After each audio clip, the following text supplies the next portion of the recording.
ఎంత దారుణమో చూడండి. తిరుపతి పుణ్యక్షేత్రం. ఇక్కడ చూడండి కుళ్ళిన మాంసం అమ్ముతున్నారు. అసలకి ఎంత దుర్మార్గం అంటే అసలకి ఎక్కడెక్కడో మనం చూసాం. కానీ మళ్ళీ మన ఇళ్ళ మధ్యనే కుళ్ళిపోయిందండి ఆ మాంసం అంతా. చూడండి ఎంత ఘోరంగా ఉందో.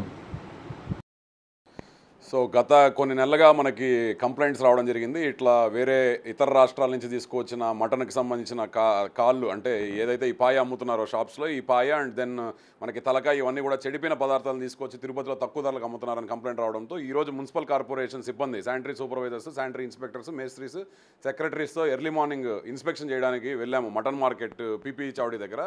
సో అక్కడ ఎక్కడైతే మనకి ఆ ప్రాంతాన్ని మార్కెట్ని మనం విజిట్ చేసామో అక్కడ పెద్ద పెద్ద ఫ్రీజర్లు పెట్టడం జరిగింది. ఆ ఫ్రీజర్లో ఇతర రాష్ట్రాల నుంచి, చెన్నై నుంచి, హైదరాబాద్ నుంచి కూడా భారీ సంఖ్యలో దాదాపు 1/2 టన్ను పైన 500 కేజీలు పైచూకులు మాంసం ఇంకా దాంట్లో నిలువ పెట్టిండేది మేము గమనించాము. అది పూర్తిగా కుళ్ళిపోయి రంగు మారిపోయి వాసన వచ్చే పరిస్థితి, దారుణంగా ఉండే పరిస్థితి నెలకొనింది అక్కడ.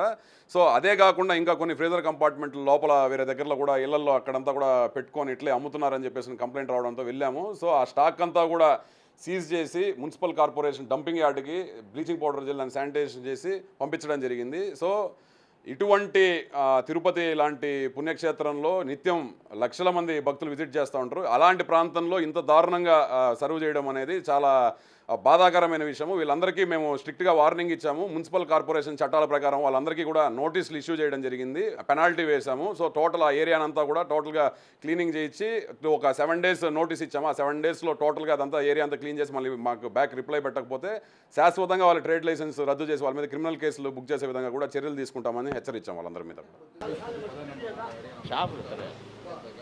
మొత్తం అందరూ ఒక బాధ్యత.